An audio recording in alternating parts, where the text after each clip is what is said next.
ایک بار میرے آقا صلی اللہ علیہ وسلم کے پاس ایک صحابی آئے تھے، ماعز اسلمی، کہا آقا مجھ سے خطا ہو گئی ہے، مجھ سے غلطی ہو گئی ہے۔ حضور نے پوچھا ہوا کیا ہے؟ کہا بتا نہیں سکتا، بہت تکلیف کی بات ہے۔ حضور نے فرمایا بتاؤ تو تمہارا علاج کیا جا سکے۔ انہوں نے کہا زنا ہو گیا ہے، مجھ سے زنا ہوا۔ حضور نے اپنا چہرہ پھیر لیا، چہرہ سرخ تھا میرے آقا کا، لال ہو گیا۔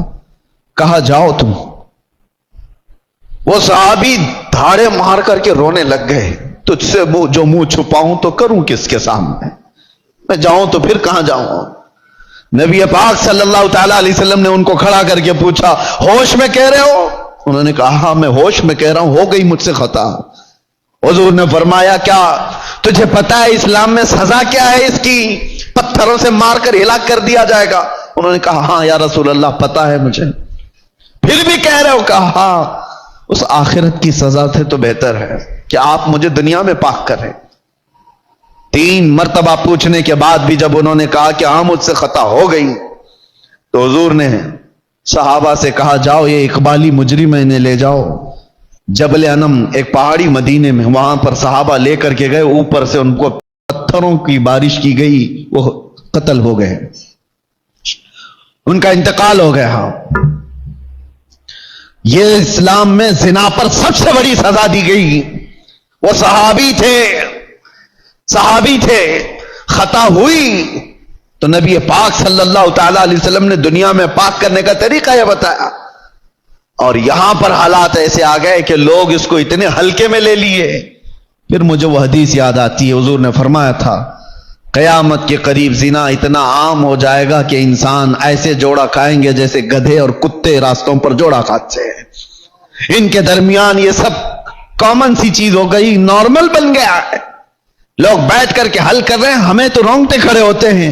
کن چیزوں کی یہ باتیں لے کر بیٹھے ہیں بیٹے اور بیٹیوں کی کہ یہ اس طرح کی حرکتیں کرتے تھے؟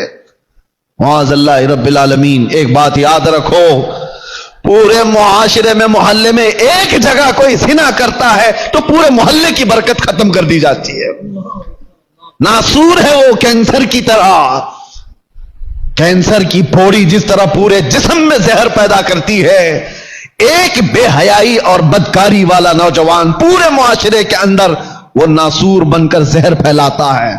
تمہاری بیٹیوں تک بھی وہ حرکتیں آئیں گی، تمہارے بیٹے بھی محفوظ نہیں رہیں گے۔ اس لیے ذمہ داریوں کا احساس سارے لوگ مل کر کے کریں، ایک آدمی نہیں۔ یہ بیچارہ خطیب کب تک یہاں سے پکارے گا؟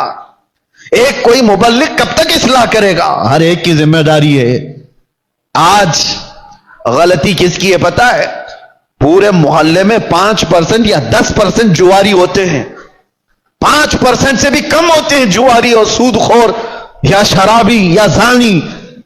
اکثریت تو اچھے لوگوں کی ہوتی ہے، لیکن وہ اچھے لوگ اتنے بھیانک ہوتے ہیں، یاد رکھنا ان 5 کو جنہوں نے کھلی چھوٹ دی تھی، یہ 95 لوگوں کی بھی وہی سزا ہوگی جو اس جواری کی سزا ہوگی، کیونکہ معاشرے کو برباد کرنے میں ان 5 لوگوں کا ہاتھ کم تھا، خاموش رہنے والوں کا ہاتھ زیادہ تھا۔ یہ سپورٹر تھے، گناہ دیکھ کر کے ہنستے ہوئے چلے جاتے تھے، میرے گھر میں تھوڑی نہ ہو رہا ہے، فلاں کا بچہ بگڑا ہوا ہے، میں تو سنبھال لوں گا اپنا گھر۔ میاں آگ لگی ہے، تم کیا سنبھال لو گے؟ تمہارے بھی گھر کے دروازے لکڑی کے ہیں، تمہارے بھی گھر کی کھڑکیاں لکڑی کی ہیں، وہ آگ کے شعلے جب نکل کر کے آئیں گے تمہارے دروازے بھی جلائیں گے۔ یہی حال ہے آج ہمارے گھروں میں۔ تمہاری بیٹیاں بھی ہیں یا نہیں؟ تمہارے اپنے بیٹے ہیں یا نہیں؟ دوسرے کا بیٹا بگڑ گیا، دوسرے کی بیٹی بگڑ گئی تو آپ ہنس کر تماشا دیکھ رہے ہو کہ فلاں نشہ کر رہا ہے۔ پہلے حال یہ تھے کہ ہماری جماعت کے لوگ کہیں بیٹھے ہوتے تھے تو آوارہ لوگ ان کے سامنے سے گزرنے میں بھی ڈرتے تھے، گزرنے میں انہیں ڈر لگتا تھا کہ بڑے لوگ بیٹھے ہوئے ہیں۔